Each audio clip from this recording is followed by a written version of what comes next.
Everyone, welcome back to Rachaj manor. Vat Savitri Vrat आने ही वाला है और साथ ही लॉकडाउन भी चल रहा है। एक कमेंट मेरे पास आया था कि मैम इस बार लॉकडाउन है तो इस बार हम वट सावित्री व्रत कैसे पूजा करेंगे। तो इसके लिए मैंने सोचा क्यों ना आपके साथ ये बातें शेयर करी जाएं। वैसे तो जब भी वट सावित्री व्रत होता है हमारे यहाँ कभी भी घर पर पूजा नहीं करी जाती, हमेशा हम बरगद के पेड़ पर ही जाकर पूजा करते हैं, क्योंकि ऐसा माना जाता है कि जैसे बरगद का पेड़ सैकड़ों सालों तक सही सलामत रहता है, उसी तरीके से उसकी पूजा करी जाती है ताकि हमारे जो पति हैं उनकी भी आयु ऐसी ही लंबी रहे और वो सदा स्वस्थ रहें। इसलिए हम जाकर पेड़ पर ही उनकी बरगद की पूजा करते हैं। बट इस बार लॉकडाउन है और हमें सोशल डिस्टेंसिंग का पालन करना है, इसलिए मैं सोच रही हूँ कि इस बार मैं बरगद के पेड़ पर ना जाकर घर पर ही डाल मंगाकर पूजा करूंगी। बहुत सारे ऐसे लोग हैं जो बरगद के पेड़ पर नहीं जाते हैं, घर पर ही डाल लाकर पूजा करते हैं। उसके लिए आप क्या करिए कि एक गमला ले लीजिए जो खाली गमला है, और उसमें आप एक दिन पहले ही शाम को दिन में जब भी मतलब कोई जा सके, और एक बड़ी सी डाल आप मंगा लीजिए और उसके अंदर अच्छे से उसको दबाकर गाड़ दीजिए और पानी डाल दीजिए, जिससे कि वो एक रात भर में सूखे नहीं।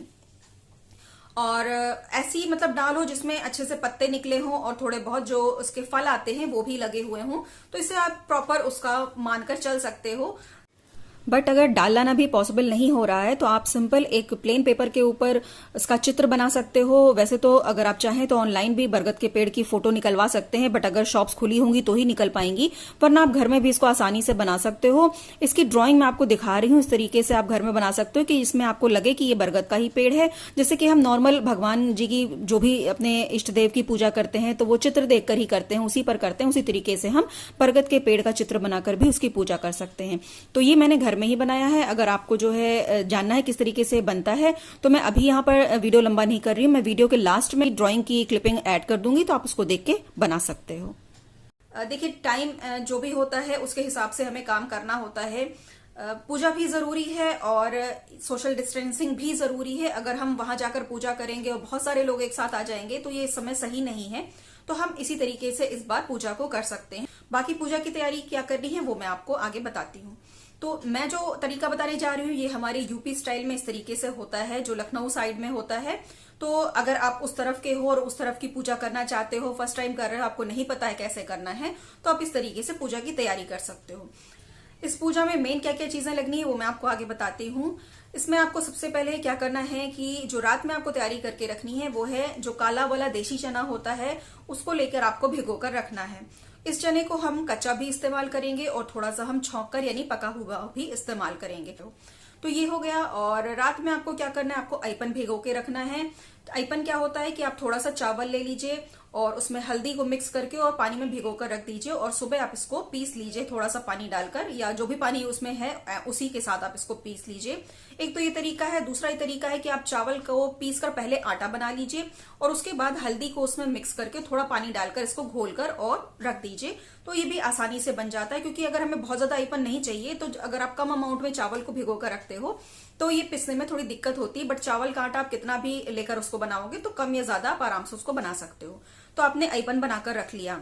इसके अलावा हमें इसमें चाहिए होते हैं पूड़ी, पुए और बरगद। बरगद क्या होता है, जो हम पुए का आटा गूंथते हैं उसी से हम गोल गोल से उसके हम गोल गोल करके जैसे लड्डू की तरह बनाकर उसको फ्राई करके बनाते हैं, तो उसको हम बरगद का फल समझकर उसको बनाते हैं, इसलिए हम उसको बरगद ही बोलते हैं। तो पुए और बरगद बनाने की रेसिपी मैंने आपके साथ पिछले साल शेयर करी थी। उसको भी किसी ने मेरे से बोला था कि आप मैम इसकी रेसिपी दीजिए। तो लास्ट टाइम तो मैं अपनी मम्मी के घर पर थी, मैंने वहां पर ही इसको शूट किया था और पोस्ट किया था। तो उसकी रेसिपी आप ऊपर आई बटन पर क्लिक करके चेक कर सकते हो। डिस्क्रिप्शन बॉक्स में भी मैं उसकी रेसिपी का लिंक दे दूंगी। साथ ही इसके पहले मैंने 2 साल के अपने वट सावित्री व्रत के व्लॉग्स बनाए हैं। लास्ट ईयर का जो मैं मम्मी के यहाँ थी और उसके लास्ट ईयर का जो मैं यहीं पर थी, तो मैंने दोनों साल के व्लॉग्स बनाकर डाले हैं। आप चाहो तो उनको भी चेकआउट कर सकते हो, आई बटन पर क्लिक करके देख लीजिएगा, या फिर आप डिस्क्रिप्शन बॉक्स में भी चेक कर सकते हो। तो ये इस तरीके से आपको बना लेना है। रात की तैयारी में आपने चने भिगो दिए और अयपन की तैयारी कर ली। और एक होता है ये कच्चा धागा, इस तरीके का आता है कच्चा धागा जो बहुत ही आसानी से टूट जाता है इस तरह से। तो इसकी हमें माला बनानी होती है। इसकी हमें 6 लड़ों की माला बनानी होती है, यानी 6 लाइंस होनी चाहिए। तो ये जैसे डबल वाला है, ये मुझे जो मिला है मैं लेकर आई थी ये मम्मी के यहाँ से ही। तो इसमें 2 लाइंस हैं ये। तो इस तरीके की, यानी 2 हैं तो मैं इसको 3 बार लपेट लूंगी इस तरीके से करके। जब एक मैंने बनाया तो ये 2 लाइंस हो गई, और दूसरी हो गई तो ये 4 हो गई, और मैंने 3 बार घुमा दिया तो ये 6 लाइन हो गई। ठीक है, तो ये 6 इधर हो गई और 6 इधर हो गई, और यहां पर फिर हमें गांठ बांध देनी है। तो इस तरीके से हमें करके इसकी 2 माला बनानी है। अगर आप अकेले पूजा कर रहे हो तो, अकेले पूजा करने का मतलब जैसे आप हो और आपके साथ और कोई नहीं है, देवरानी जेठानी या सास कोई भी या बहन कोई भी नहीं है, तो आप 2 बना लीजिए। और अगर आपके पास कई सारे लोग हैं, क्योंकि ये माला हमें बदलनी होती है, तो उतनी ही माला हमें बनानी है। जैसे कि अगर आपके साथ कोई देवरानी है या जेठानी है तो आप लोग 2 माला तभी बनाओगे, और अगर कोई 3 है तो आपको 4 माला बनानी पड़ेगी। क्योंकि इसको जब हम बदलते हैं, अगर हम अकेले हैं कोई नहीं बदलने वाला, तो हम इसको गौर के साथ बदलते हैं, यानी गौरा देवी बनाते हैं हम, तो उनके साथ हम इसको बदलते हैं। तो इसलिए यहाँ पर मैं जब भी बनाती हूँ, अकेले पूजा करती हूँ, तो मैं 2 बनाती हूँ। और इसको बनाने के बाद आप इसको हल्दी लेकर थोड़ा सा पानी घोलकर उसमें डिप करके और स्क्वीज करके निकाल दीजिए, और इसको ड्राई होने के लिए रख दीजिए। तो हमें इसको हल्दी में रंगना होता है, दोनों जो माला हमने बनाकर रखी है। तो इतनी तैयारी आप रात में कर लीजिए। इसके बाद सुबह हमें क्या क्या चाहिए, सुबह हमने पुआ बना लिए, पूड़ी बना ली, और हमने बरगद बना लिए। चना हमने छौंक लिया और थोड़े से कच्चे चने अलग निकाल के रख दिए। इसमें मेन फल क्या लगता है, आपको चाहिए खरबूजे। तो 2 खरबूजे चाहिए, एक तो अपने लिए पूजा के लिए और दूसरा हमें चढ़ाने के लिए चाहिए होता है। तो इतना हो गया। और अगर आपको जनेऊ मिल जाए तो जनेऊ भी जरूर ले लीजिए बरगद के पेड़ पर चढ़ाने के लिए। तो ये इतनी चीजें हो गई। तो पूजा हमें कैसे स्टार्ट करनी है, पूजा करने के लिए अगर हम बरगद के पेड़ पर जा रहे हैं तो उसके सामने आप एक छोटी सी चटाई या कोई भी कपड़ा बिछा लीजिए, या फिर घर में कर रहे हैं तो गमले के आगे आप इस तरीके से कुछ भी कपड़ा वगैरह बिछाकर उसके ऊपर बैठ जाइए।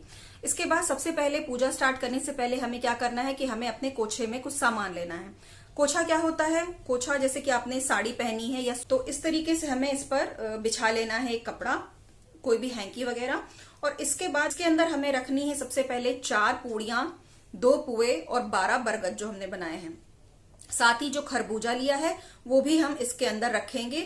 और सारी चीजें समझ लीजिए, अगर आपने इस तरीके से कुछ रख दिया है तो इस तरीके से करके आपको गांठ लगा लेनी है। और आपका ये आंचल है, और इसके अंदर आपको लेकर और इस तरह से बैठना है और आपको पूजा स्टार्ट करनी है। तो ये कोछे में सबसे पहले आपको सामान ले लेना है। इसके बाद आपको एक गौरा देवी बनानी है, जो आसपास में आपको मिट्टी मिल जाएगी थोड़ी सी गीली करके, और आप इस तरीके से लंबा करते हुए गौरा देवी बना लीजिए। और इनको एक बरगद का ही पत्ता ले लीजिए, उसके ऊपर वहां पर सामने जहां पूजा करने बैठे हैं वहां पर उनको स्थापित कर दीजिए। इसके बाद आप जैसे अर्घ वगैरह देते हैं जल का, वो दे दीजिए। सिंदूर, हल्दी, ऐपन, जो भी चीज आपने पूजा के लिए रखी है वो सब चढ़ा दीजिए। बाद फूल चढ़ा दीजिए, माला वगैरह आपने रखी तो माला चढ़ा दीजिए। इसके बाद आप बरगद के ऊपर भी सबसे पहले जल अर्पित करेंगे, उसके बाद सिंदूर, ऐपन, हल्दी, और जो हमने सारा सामान बनाया हुआ था, जो खरबूजा हमने 2 लिए थे वो एक खरबूजा हमें वहां पर चढ़ा देना है, दूसरा हमने अपने कोछे में ले रखा है, तो वो खरबूजा चढ़ा दीजिए। और वहां पर आप 2 पूड़ी, 2 पुए और कुछ बरगद आप उनके ऊपर चढ़ा दीजिए। थोड़े से कच्चे और पक्के चने भी चढ़ा दीजिए वहां पर। कुछ बहुत आप इसमें दक्षिणा चढ़ा दीजिए, जो भी आप पैसे सिक्के लेकर गए हों वो दक्षिणा वहां पर चढ़ा दीजिए। और अगरबत्ती वगैरह आप लेकर गए हैं तो अगरबत्ती, दिया, जो भी आपको जलाना है वो गौरा देवी पर और जो बरगद का पेड़ है उस पर दोनों जगह दिखा दीजिए। और उसके बाद जो हमने माला बनाकर रखी थी कच्चे धागे वाली, उसे हमें गौरा देवी पर चढ़ाना है। अगर आपके साथ कोई और पूजा करने गया है तो आप आपस में बदल लेंगे। यहाँ पर अकेले कर रहे हैं तो गौरा देवी की वो ऊपर एक माला चढ़ाएंगे और दूसरी खुद पहनेंगे। उसके बाद अपनी माला निकालेंगे और गौरा देवी पर चढ़ाएंगे, और जो गौरा देवी पर चढ़ी हुई है वो खुद को पहनेंगे। तो ऐसा करते हुए हम 6 बारी एक दूसरे से अदला बदली करेंगे, और 7वीं बार में जो हमने माला पहनी है और जो उनको पहनाई है वो वैसे ही रहने देंगे, यानी 7वीं बार में हमें पहन लेनी है। तो ये हो गया। और इसके बाद से फिर हमें इसके परिक्रमा करनी है, जो बरगद का पेड़ है उसकी। और यहाँ पर जब परिक्रमा करते हैं हम लोग धागा नहीं लपेटते हैं। कई सारे लोग होते हैं जो कच्चा धागा ही लेकर 11 चक्कर लगाते हैं, परिक्रमा करते हैं। बट हम लोग यहाँ पर जो चने होते हैं उनको देते जाते हैं। तो आप हाथ में 12 चने ले लीजिए, और हर बार स्टार्ट करने जैसे ही आप स्टार्ट करते हो और एक परिक्रमा लगाकर आते हो, जहां पर आप पूजा कर रहे थे उस जगह पर आप एक कच्चा चना डाल दोगे, और उस समय हाथ जोड़कर प्रार्थना करेंगे कि जैसे आप बरगद देवता की उम्र ऐसे लंबी है और स्वस्थ है, उसी तरीके से आपके पति को भी स्वस्थ जीवन दे और लंबी उम्र दे। इस तरीके से कामना करते हुए आपको 12 परिक्रमाएं करनी है और अपनी पूजा की जगह पर आते ही एक चना वहां पर डाल देना है। तो अगर आप कच्चे धागे से परिक्रमा करना चाहते हो तो आप उस जगह से स्टार्ट कर दीजिए, बांधकर वहां पर बरगद के पेड़ पर जो भी जगह पर आप पूजा करने बैठे हो, और आप 12 परिक्रमा लगा सकते हो, और नहीं तो आप कच्चे चने को भी वहां पर अर्पित करते हुए परिक्रमा कर सकते हो। तो जब 12 परिक्रमा आपने कर ली है तो फिर अपने पूजा की जगह पर आप बैठेंगे, और उसके बाद आपको चाहिए बरगद का जो गोदा बोलते हैं, इस तरीके से एक नुकीला सा पत्तों के साथ एकदम आगे की जगह पर एक फल सा होता है, उसको ऊपर से छील लेते हैं तो छोटा सा चने के जैसा ही एक फल निकल आता है। तो हमें 11 कच्चे चने चाहिए और एक वो फल चाहिए, यानी टोटल 12 चीजें चाहिए। अगर आपको वो फल नहीं मिलता है तो आप 11 की जगह 12 चने भी ले सकते हो। तो थोड़े छोटे साइज के चने लीजिए क्योंकि उसको हमें निगलना होता है। तो छोटे साइज के चने आप बीन लीजिए उसमें से जो आपने चने भिगा कर रखे थे, ताकि आपको मुश्किल ना हो। और 11 चने और 12वां वो गोदा लेकर आप हाथ में लीजिए और इस तरीके जैसे दवा खाते हैं उस तरीके से मुंह में रख लीजिए और पानी डालकर एक साथ उसे निगल लीजिए। अगर आपको बहुत ज्यादा मुश्किल होती है तो आप अपने हिसाब से उसको एडजस्ट कर सकते हो, आप एक एक करके खा लीजिए। बहुत सारे लोग नहीं खा पाते हैं इसको, तो आप एक एक करके खा सकते हो, बट यही होता है कि उसको हमें चबाना नहीं होता है। तो आप नहीं खा सकते हो, मुश्किल में पड़ सकते हो, तो इसलिए आप मत कीजिएगा। अगर आप एक साथ नहीं निगल सकते हो तो आप एक एक करके निगल जाइएगा उसको। ये करने के बाद आप हाथ जोड़ लीजिए, और अगर मंदिर में हो तो सब जगह भगवान जी के पैर छूकर आशीर्वाद ले लीजिए, घर में हो तो अपने मंदिर में आशीर्वाद ले लीजिए, और जनेऊ जो लिया था वो बरगद के पेड़ पर चढ़ा दीजिए। तो ये हमारी पूजा इस तरीके से संपन्न हो जाती है। और साथ में जब भी आप पूजा आप पूरी कर लेते हो तो उसके बाद जो गौरा देवी पर सिंदूर चढ़ाया था उसको अपनी मांग में लेना बिल्कुल नहीं भूलिएगा। वो गौरा देवी का आशीर्वाद होता है, उसको लेना बहुत जरूरी है।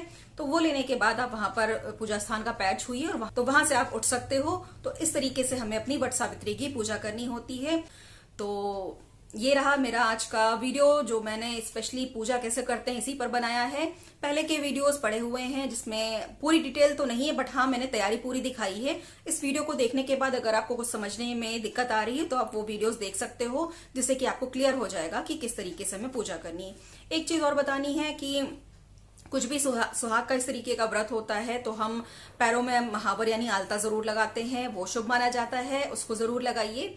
और मेहंदी लगाना चाहते हैं तो मेहंदी भी जरूर लगाइए। और जो आपकी शादी की नथ है या बेंदी है उसको भी आप पहन सकते हो, ये भी शुभ माना जाता है किसी भी सुहाग के त्योहार में। अगर आपको मेरा ये वीडियो कुछ हेल्पफुल लगा हो तो प्लीज इसको लाइक एंड शेयर जरूर कर दीजिएगा। मेरे चैनल को पहली बार देख रहे हो तो वीडियो के नीचे एक रेड कलर का सब्सक्राइब बटन होगा, उसको हिट कर दीजिएगा, और बेल आइकन को प्रेस करके ऑल नोटिफिकेशन को जरूर सेलेक्ट कर लीजिएगा, जिससे जब भी मैं कोई वीडियो पोस्ट करूंगी आपके पास तुरंत नोटिफिकेशन आएगी और आप जब चाहे उसे देख सकते हो, और ये बिल्कुल फ्री है। फिर मिलूंगी एक नया वीडियो में, तब तक take care and thank you for watching.